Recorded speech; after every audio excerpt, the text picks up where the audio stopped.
Hello, I'm Evona Watson, co-owner and managing broker of Triple E Realty. Today, we are here to talk about investments and provide a lot of information for individuals who are interested in getting into real estate investing. So we can do some introductions. I'll start with you, Edwin, if you want to just introduce yourself. Okay, I'm Edwin Watson. I'm co-owner of Triple E Realty and Property Management, residential real estate and property management company here in Indianapolis. Work with Evona, and we manage around between 800 and 900 doors here in the city. I primarily focus with working with investors to find investments that meet their cash flow or fix and flips and things like that. So Okay, I'm happy to be here and look forward to a good conversation. awesome. I'm Randy Thomas. I'm the area sales manager for Caliber Home Loans. I've been in the mortgage business for 38 years. And in conjunction with that, I started investing in real estate in 1981. Have a portfolio of 64 properties. I've trained people on how to invest. I've helped financial planners help people build their clients build wealth in real estate. So I'm here to share any knowledge and experience I can. I'm excited to be here and also talk about how we might be able to help with some financing options. Awesome. I'm Zach Mayhew. I'm a loan officer with Caliber Home Loans. I work with Randy, and I've been in real estate and home sales for the last 25 years, specifically in finance for the last 7 with Caliber Home Loans. And I specialize in helping people find their residential properties, whether that be primary residence, secondary home, or investment properties. And happy to be here. Awesome. Awesome. So share with us, how did you get introduced to real estate from an investment standpoint? Um, Really, it was to try to build passive income, and then it graduated to how to develop um, tax advantages. In learning the difference between a passive investor and an active investor was intriguing. And at one time, I was a active investor. I had a real estate license and bought as well. And it was, it's a great opportunity to build wealth and save tax dollars all at the same time. So um, I think people just don't do it because they don't know all the advantages. So, but that's why I got involved. Okay. Zach, from your perspective of even just being introduced to real estate as an investment, how were you first introduced? Well, I started off in my career with new home sales, and it was during a time in which there was an enormous amount of building around the Indianapolis area, and several of my clients were investors from out of state, and so I would see how they would utilize their money out in different states to come into Indiana and to maximize their portfolio that way. Develop a portfolio with many of them, transitioned to that over the years into just financing with the mortgage end of it. And I've helped, all kinds of different clients achieve their real estate goals from an investment perspective and not have to come out of pocket with that, not pay for it all in cash, and to leverage the opportunities that there are from a financing perspective to accomplish their goals and build their portfolio. Mm-hmm. I know for me, just as a child, knowing individuals who were renting properties, not owning them, but paying rent was my first introduction to real estate from an investment standpoint. There was on my grandmother's block a lady who owned the whole block, and everybody who rented was either friends, family, and it was like, man, she owns the whole block, and people had to walk down the street to pay rent. She lived on the block, so that was my first introduction. But from an actual being an active investor, it was Edwin and I getting involved into real estate, and I'll let you kind of share how that started. Yeah, so I've always had a passion for real estate and just an affinity for it. I was always intrigued by real estate. Of course, I read a book, Rich Dad Poor Dad. If you haven't read it, that it's kind of talks about developing wealth and trying to build wealth, and so read that, and after college, decided, hey, you know what? I think I want to buy some rental property. So I was able to convince someone over here that, hey, I think we need to buy some in rental properties, and just as a way to help diversify some of our income that we had good jobs in corporate America, and had good credit, right? So had decent credit. So, and they were we leveraged that, the ability to get some loans, and we didn't care about the interest rates, right? Because as long as the rents were covering the mortgages, and there was enough funds there for any type of CapEx type of repairs that occurred. So that's kind of how we got into it, and kept building, kept buying. So I'll add on to the Rich Dad Poor Dad is the game cash flow. And if you've ever played that game, it really teaches you how to progress in investing properties. And that's what my strategy was. So you start off by buying smaller stuff, single family, and then maybe multiples. And I think in the center of the game, you're limited to up to 4 units. mm-hmm. And then when you graduate to the fast track, you can buy bigger ones. Mm-hmm. And that's what I did. I traded up, and the last piece I bought was a 36-unit apartment building with 21 garages. And I bought that as kind of my retirement. I bought it in 2004. And then I had some others that I kept. But, the ability to do the 1031 exchanges and trade up without any tax consequences is really a great tool. Mm-hmm. When it comes to real estate investing, what mistakes did you make early on when you got started? Well, there was a lot. Mm-hmm. When I first got into buying investment property, I failed to run it like a business. Yeah. I bought the properties, I managed them myself, I interviewed the prospective tenants, I collected the rent.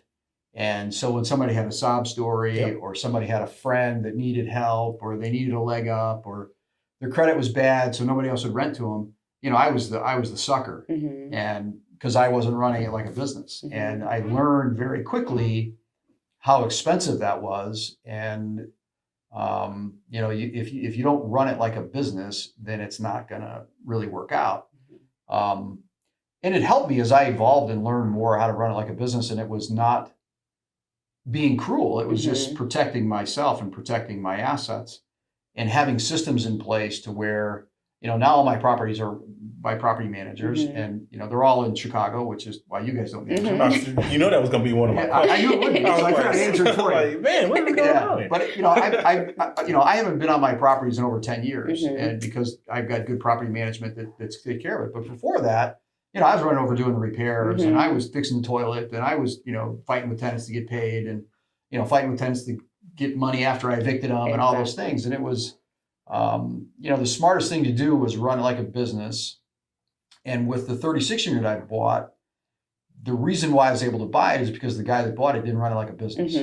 I did the financing for him when he bought the 36 unit. And I told him, if there's any reason you want to sell this, please call me first. And we had good rapport when I helped structure the deal and everything. So he did. And he owned it 5 years. And he said, I can't make any money. I'm ready to sell it. So I paid him $1 million in profit to buy that building in 5 years. And he looked at me and he's like, you're spending $1 million more than me.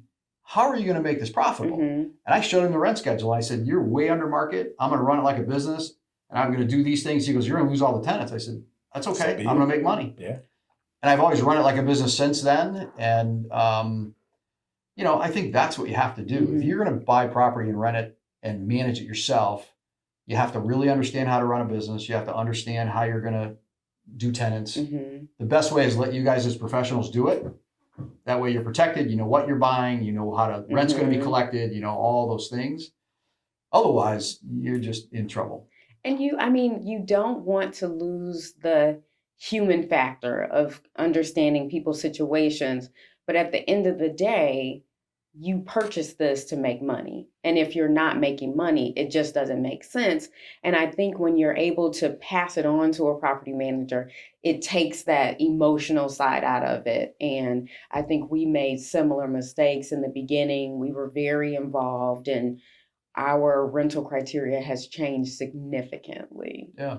And you get to a point where you're okay with saying, I didn't create your credit problems. Yep. I didn't create your financial situation. I didn't create your hardship. So it's not my responsibility. You know, I raised my family. I take care of my family. You're not part of it. Mm-hmm. You know, and it was hard. I mean, it was a hardening process because you really want to believe everybody. You want to trust everybody. And everybody, I think, has the best intentions. But, you know, if somebody's willing to let them slide on the rent, they're going to slide on the rent and pay something else. Yeah, absolutely. So, absolutely. and the more you let them slide, the more they're going to do that. And then eviction is always ugly, and sheriff eviction's even worse. Yes. And I've been through all that. And, you know, I've been through being sued for, you know, having something happen on the property, and having property management to teach, and having you guys as realtors to teach, how do you structure the ownership? How do you protect your other assets? You know, all those things are really important, because if you buy a property and you don't structure the ownership properly and something goes wrong, it could impact you in a negative way. Yeah. And I can say that, you know, I've been through experiences where all my properties are in separate LLCs. And I have an LLC that owns the LLCs that own the properties. So when something happens, I'm very insulated, and it can only go to the depth of the asset of the LLC. What mistakes do you want to speak of? I mean, he talked to a lot of them. I would say one of the biggest mistakes, not only trying to manage it yourself, trying to repair things yourself, right? So the whole notion of do it right the first time, right? You may have to pay a little bit more, and that's a constant challenge with new owners. You know, oh no, I can do that. Oh, Google says it only costs. Well, let Google come fix it, right? So that's what I tell them in a nice way. You know, so you know, things cost. It costs to make sure that, for the peace of mind to know that the person who fixed it is going to be there in 6 months, right? That company is going to be in business. Or I say that with new owners. Hey, we've been doing property management a long time. Yeah, you may find someone else who can do it, but are they going to be here in 6 months or a year? So making sure you have the right contractors that you trust, that do a good job, that are insured, and once you have that, you know, I think that's a part of, and having processes. Yeah. Processes. Not having a process for something, you're definitely going to make a mistake, right? So I encourage people, you know, new investors, as you're investing, one, get a property manager, as you're developing your team, everything that you read and podcasts and all that, say, oh, you got to have a team, you got to have a real estate agent, you got to have a property manager, you have to have a contractor, you have to have this. But if you luck up and find someone who has the capacity to do it all, that's not a bad thing. So I think biggest mistakes for us, lack of processes to start, and the inability to want to spend the extra dime to make sure it was done right. So, yeah. I think some other things that we did, trying to do certain things in-house, you kind of touched on that, and realizing that you only want to carry so much liability when you're dealing with repairs and renovations. And there's certain things that have to just be outsourced. Yeah, absolutely. Just for the assurance that it's done well and bonded and insured. I think the other thing was, when we first started, we're like, you know, people deserve a chance. You know, let's have this criteria, and if they meet this, we'll give them a chance. But then it would be, oh, they don't meet it exactly, but let's give them a shot. Give them a shot. Yeah. Right? We got the processes in place for a reason. But give them a shot, you know. Lo and behold, every single time. And so we had to revamp that criteria, because what we did was evaluate, what did the tenants look like that got evicted over the last 2-3 years? What were some of the similarities in their application process, their credit, criminal, things like that, where we were like, you know what, people deserve a second chance. You've done your time. You should be able to be housed. And so we noticed when there was an established credit, or it was very low, or there was a criminal record, that they ended up being higher volume on the eviction list. Yeah. And so it was like, okay, we got to revamp this, because this is not a let's give them a chance type situation. We're managing this for our clients. Right. Yeah. Being able to just analyze the entire eviction over the last 3 or 5 years, we were able to identify 75% of our evictions So just putting in a standard criteria eliminated the possibility of 75%, which is great for our clients, right? Mhm. So, makes our clients feel a lot more comfortable with who we're putting in the homes. And then, then our occupancy rate and retention rate numbers improve. So, yeah, so definitely help. Right. I think it's also good, as investors start to get get the idea of doing this. Mhm. It's important to sit down with professionals like you and really understand what their goals are. Yeah. And I've had, realtor clients will, dabble and they'll start with the first investment property. I'll get one of my loan officers will come to me and say, well, what should I do? How do I structure it? And I say, well, what are their goals? And they're like, I don't know. I don't know. Right. I got to know what their goals are Mhm. so I know what kind of loan product to put them in. And so, one case in particular was an agent in Fort Wayne. She was buying her first investment property, and I got on a Zoom call with her and I said, what are your goals? And she said, well, I don't understand what you mean. I said, well, there's goals around investment property. There's cash flow, there's retention, there's, do you want to build equity and buy something else? What is it that you want? She said, I just want to buy an investment property. Somebody told me I should be buying investment property, Yeah. so let's buy one. No. Yeah. So having somebody really, I had a client one time where, he was fortunate enough that when his kids were small, he bought a property for each child, did it on a 15-year loan. And when they got ready for college, he sold the home and then used that to pay for college. Mhm. Sound familiar? So there's different strategies, Yeah, right? But to be able to sit down with professionals like yourself to have been through it all and really find out what the needs are of the client. If you just talk to any realtor, they're not going to understand how to do this. Nope. And we talk about that because a lot of people want to help investors, but this is a special skill, and understanding cap rate and return on investment and retention and all those things. That is a skill that you have to learn, and just finding the house and run the comps is not it. But there's a lot of agents out there that do it, unfortunately. So It's funny. I had somebody that was trying to sell me whole life insurance one time, and I'm not a fan of whole life insurance. It doesn't make economic sense to me. And the person was trying to sell it to me, and I said, "Let me ask you a question." He said, "What?" I said, "How much whole life insurance do you have?" Right. Right. So my point is that if you're a new investor and you're going to hire a realtor, you should probably find out how many rental properties they have. Mhm. Yep. Exactly. Are they investors? Do they understand? It's amazing that you say that. Literally, that's the number one thing I get a call from an investor. Oh, I want to invest, and I say, "What are your goals?" And it's crickets.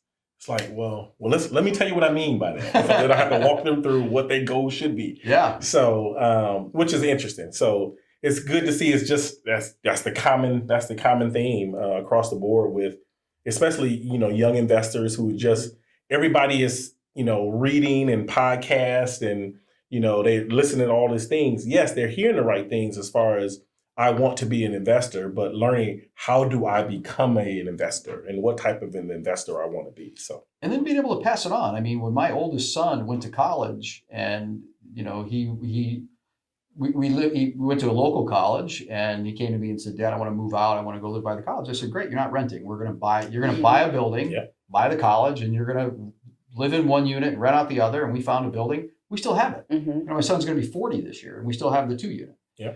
So he got used to doing the repairs and understanding how it works. And then he bought with me with other stuff. And then eventually I turned the management over to him. And then eventually we hired a management company. But you get to share that with your kids and teach them how to build wealth in real estate. Exactly. And build that passive income and build, the tax advantages. I mean, it was, it can be a huge opportunity. An awesome opportunity. And that's kind of how we started with buying. And then our accountant said, someone needs to become a real estate professional because there's a whole list of things that you can take advantage of from a tax perspective. And that is what kind of pushed us to, really get involved all in with that. And you mentioned, Edwin, as we move to the next question, that we leveraged our credit, we used tax returns, bonuses. We were fortunate enough to have the type of jobs that we would get a nice bonus, and that's what we use to purchase our real estate. But if you guys could talk to what resources you use to purchase real estate. So I first started buying smaller stuff that I could do with less down. Mhm. And just kind of grew from there. So when you get that, again, it comes down to what are your goals. Mhm. And when you really know what the long-term strategy is, for me, it was to buy, to build equity, to trade up. So I didn't Mhm. care about cash flow once I had really the long-term vision. And it was more about using the least amount of money of mine as possible, Yeah. and leveraging each property as I move forward. In the beginning, I leveraged my single family home, the equity I had, to buy, and then I didn't have to do that anymore. I could pay Mhm. that off, and still it was borrowed money. That number went into the cash flow of the building. It was still an expense of the building, but it was then let the business continue to reinvest in itself and add more and more, and then did some of the exchanges where I would Mhm. just trade up. But it's one of the things that's interesting for new investors to get started. It's like somebody younger, like I did with my son. If you're going to live in it, you really need very little money. Mhm. So to start as an investor by living in the multi-unit makes it really simple. Or, if somebody lives in their first time starter home and they're going to move out, don't sell it, sell it. rent it, and that Yes. starts your portfolio. Mhm. So it was those type of things. I mean, I lived in the first 4 unit I bought. Mhm. I was fortunate enough to be able to buy it. I had saved some money, and I was able to get it with very little money down, and then just kind of progress from there. So it's, living in your own building is not a long-term Right. ideal Right. situation, Yeah. but to get started, it makes the entry a lot easier. Mhm. Edwin, you want to talk to that a little bit more about, just resources? How did you determine whether a property was a solid investment at the very beginning? Well, I think for us at the very beginning, sometimes it's good to be lucky than as they say, good or lucky Time. versus good. The timing just worked out right for us, right? 2006, 7, where the market wasn't the best, and um, we were able to acquire properties that were be going into foreclosure, where um, not a lot of money was necessarily needed for a down payment. Although we had a little nest egg of savings that we leveraged, and we had equity lines, like you mentioned. If you own your home and you can get a line of credit based on that. You can use those funds as well. So any new investor, I say utilize what you do have. Right, if you have a primary home, being able to pull some of that equity out. If you don't have a lump sum of cash available, use that to be able to put down on your first investment. But you have to be smart about it and scale, right? You can't jump to that $1 million property and you don't even you live in a house that's $150,000, right? So you have to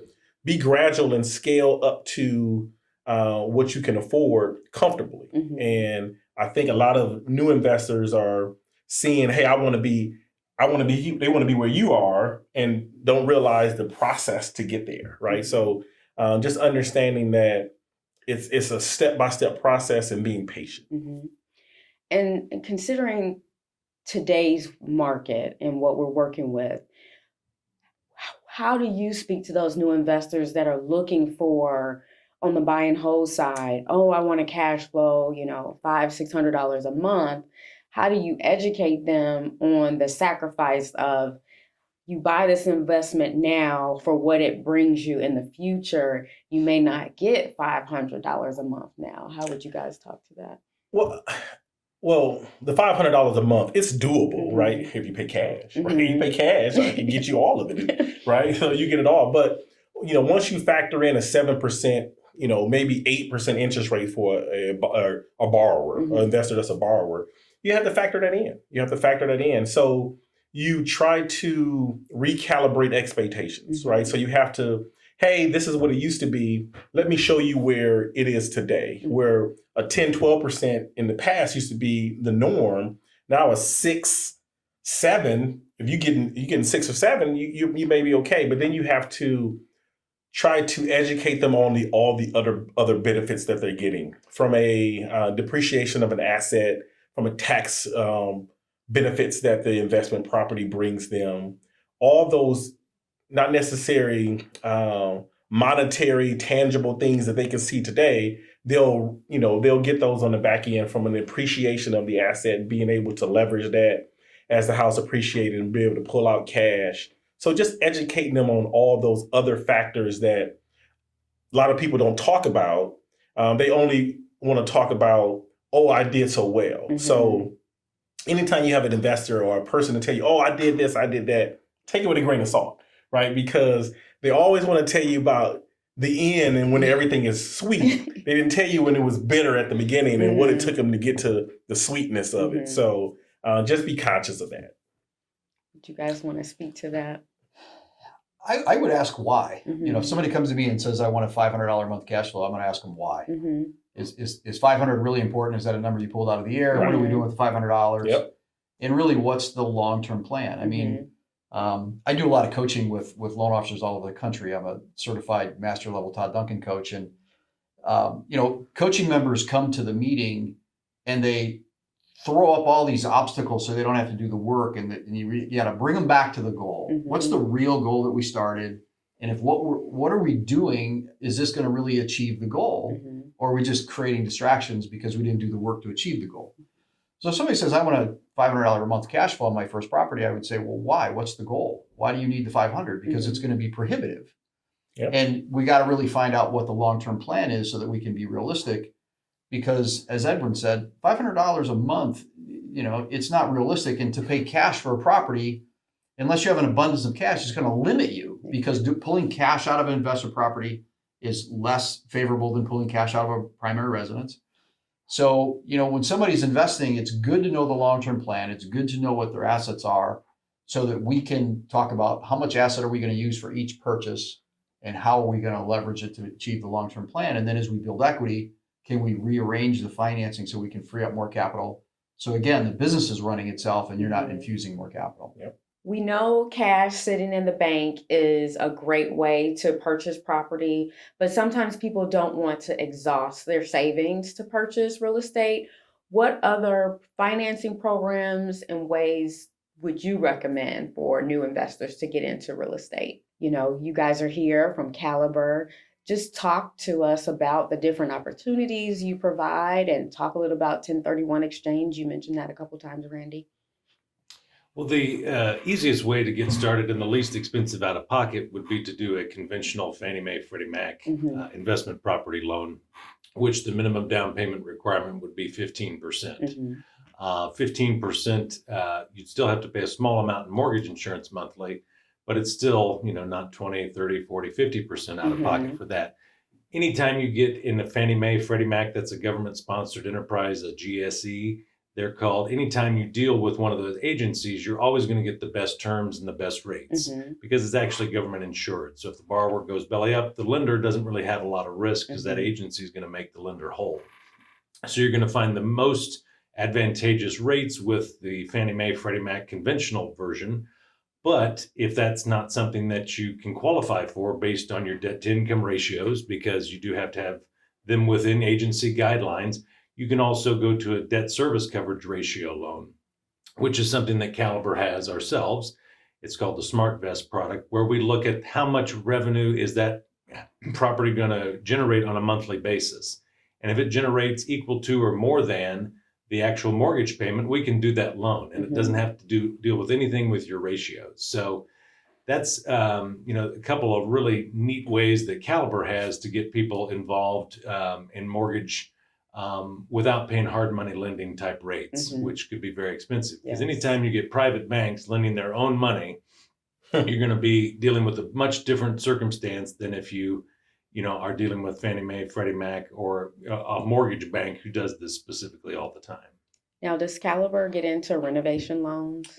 We do. We have what's called home style renovation. Again, it's through Fannie Mae and Freddie Mac. And it allows the borrower to roll in the cost of the renovations into the loan itself. So the borrower doesn't have to pay the expense of buying the house with the down payment and closing costs and then pay to renovate the house. They can roll those renovation costs into the loan itself. I do it all the time. They find the contractor that they know of and has worked with them in the past, or they've been recommended to by a friend or family member, and they get a quote for the materials and the labor that's going to cost to renovate the house. They provide us the costs and the labor quote, and we can validate the contractor, make sure they're on the up and up, make sure that they've had a history of completing jobs, make sure that they're insured, as Edwin highlighted before. And then we can have the work commence as soon as the house closes. So you actually close first and then the work commences. We work with the contractor, develop a draw schedule so that the contractor's paid when certain milestones are met, and those are inspected so that the borrower really, is protected the whole time. And doesn't have to come out of pocket or pay high interest credit cards or take out personal loans to do the renovations. It can all be handled in the mortgage itself. And the rent just has to make enough sense to cover what that payment is going to be, because, investors have to realize you're now paying the mortgage for the house. Your repairs are also included in that payment. That's going to be a payment that you have to make sure you're buying in an area that the rent is going to give you the right return. So. Sure. And a renovation loan is amazing. I mean, I remember when I was buying stuff in a sheriff's sale, and you had to pay cash, and you had to do the repairs, and you're carrying all that. So your carrying cost was astronomical. To be able to buy and build your repairs and hire a contractor and do all that stuff and have the payouts protected, it's a phenomenal program. It's a really easy way for people to get started in investing. And Randy, you mentioned the 1031 exchange. Talk a little bit more about that. Yeah, so the 1031 exchange allows people to grow their portfolio without tax liability. So they can buy property, and if they sell it, they have a period of time where they can escrow with the title company the assets that they receive from the sale, and they can buy a different property and use those assets, and they don't have tax liability on those assets, that the profit that they made off the property. So it really helps with that long-term plan. If people want to grow a portfolio and sell and buy, there's always that option. Now, when you sell smaller and move up and you're buying above, you don't have to do a 1031 exchange because you're buying above and you're going to use all the assets. But if you were going to do something different and you were going to sell and you were going to buy multiples of less, you could do a 1031 exchange as long as the additional, the combination of all of it was there.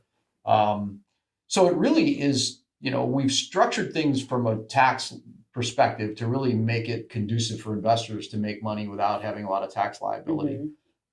So it's a fantastic way to make sure you can, grow your portfolio and continue to sell and trade up and do different things. Because, once I started investing, you look at other things. I mean, I did the foreclosure and that was fun, and I made money, and it was kind of amazing how much money you can do on some of those. Yeah. And then I was intrigued by the sheriff's sale process. So I thought, well, let me dabble in this. So I did all the research for the sheriff's sale, and I, bought one and, made really good money. And then I thought, well, let me, so then I bought a house where I knew the road was going to be widening, and convinced my wife, let's buy this little farmhouse. And I tore it down and built an office building because I knew the road was going to expand. So you just it kind of moves you into looking at different perspectives and different areas that you can branch out into.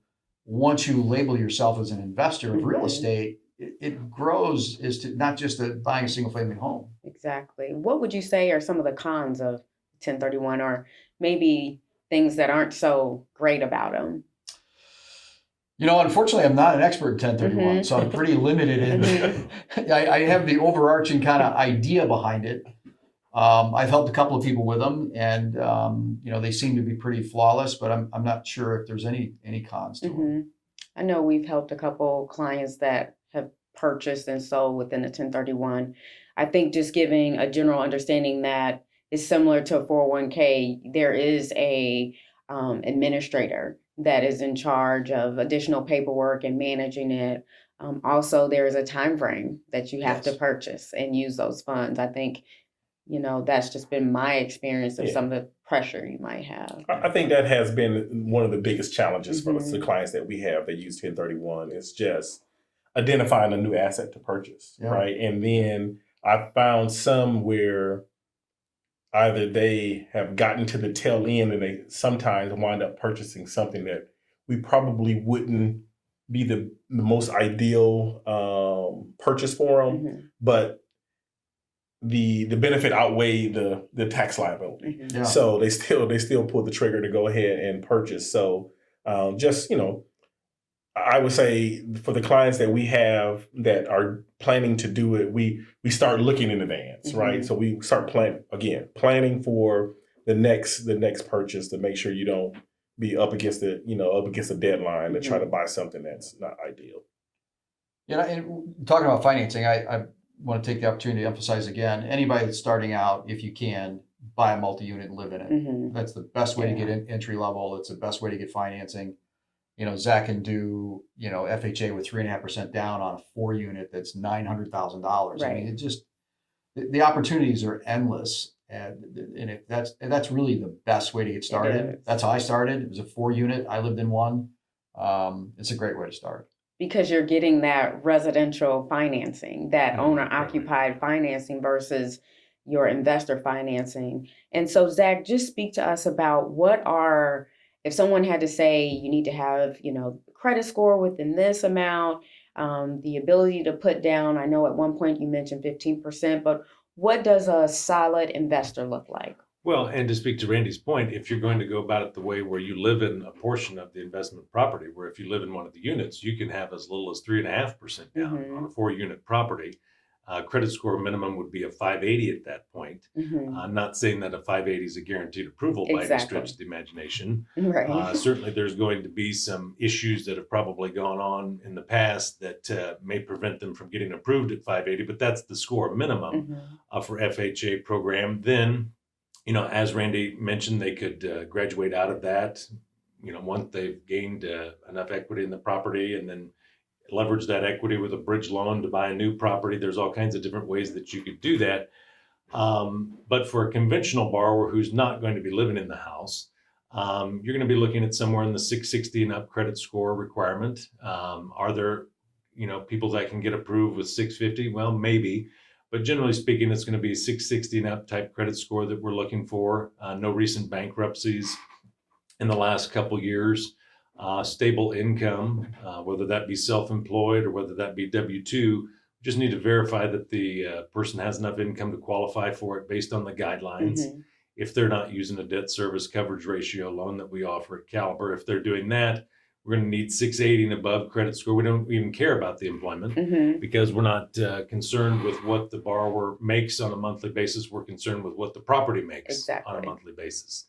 So we're going to need a little higher threshold of credit score for those types of programs simply because there's more risk to us, the lender. But those are the general requirements as far as assets are concerned. You can use your 401k. You can delve into that for real estate purchases. Can't utilize gift funds for investment properties unless it would be an FHA situation where you're actually living in a portion of the property. But we're going to need the funds to come from documented sources. It can't come from the, cans out in the yard that you buried with the cash in them. We got to know where the money's coming. We got to know where the money's coming from because money laundering is a real thing, and everything has to be documented. So, as long as they've got the credit scores and the income that we can document and the assets, we can usually figure out a way to make it happen for them. Awesome. So we've talked a lot about the opportunities, ways to get into investing, resources.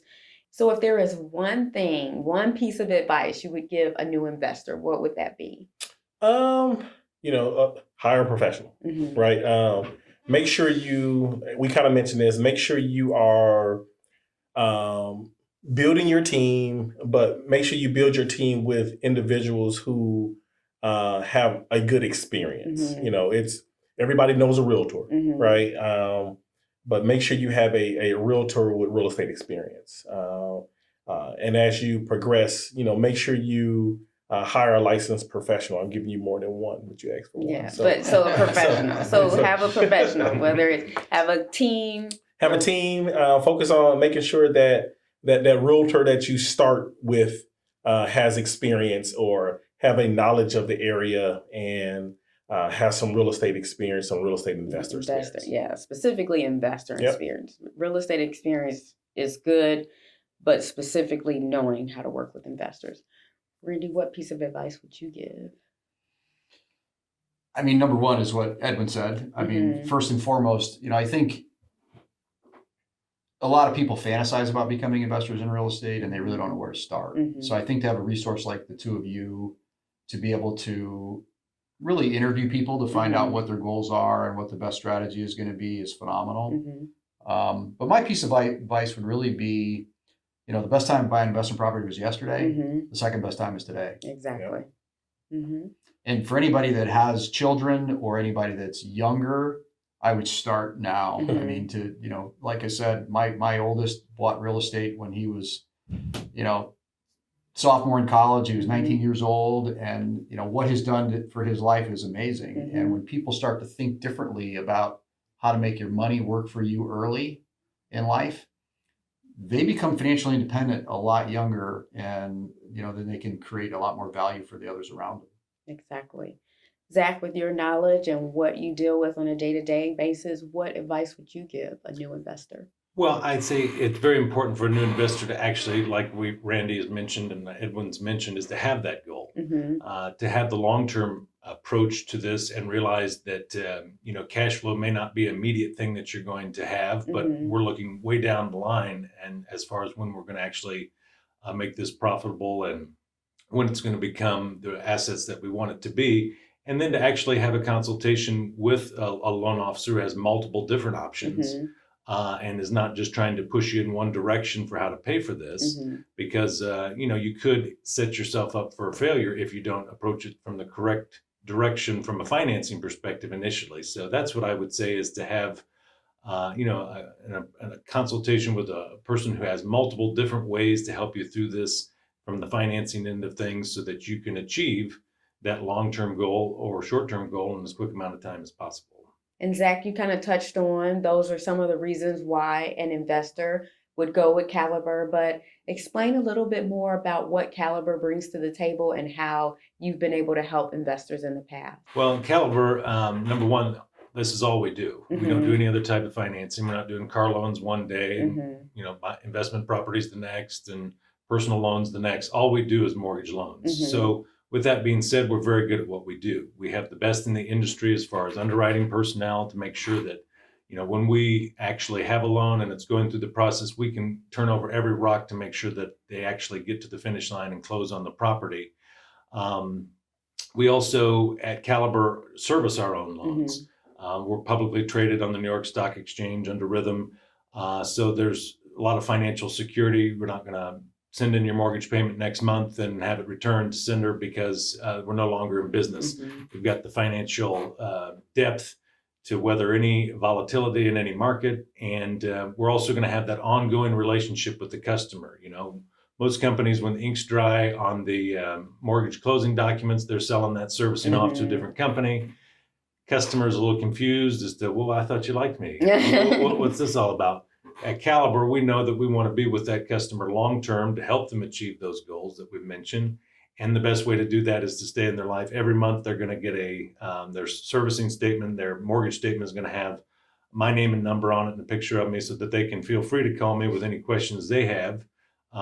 Going forward, if they're thinking about purchasing new investment properties, we can initiate that conversation because we've stayed in their lives. Exactly. We haven't just closed their loan and moved on. So I think that's the major advantage to Caliber, along with the fact that we don't hire mortgage loan originators right off the street. They have to have had some experience in the industry before Caliber even entertain hiring them. So I think the experience, the Caliber loan officers, the underwriting personnel, the servicing, the depth of our financial resources, the multitude of programs we have, I think that all makes it a perfect fit for most investors to. And if I could add one more thing, you get me. Right, Randy. If you get a loan from Zach, you get somebody that understands your goals, they understand finances, they understand investing, they understand the long-term plan. And really, having a loan officer to structure financing on a transaction and not understand the long-term goals and what the plan's going to look like is a huge mistake. Your lender has to understand, what's the long-term plan, so that we structure each one of the properties the right way, so they have the best opportunity for success, because the lender partner understands that. I don't know a lot of lender partners that have my depth of experience in the things that I've done with investing in property. And being Zach's manager, anybody that goes through Zach, they could sit in front of me as well at no cost. Right. And I would say the same on the Triple E side.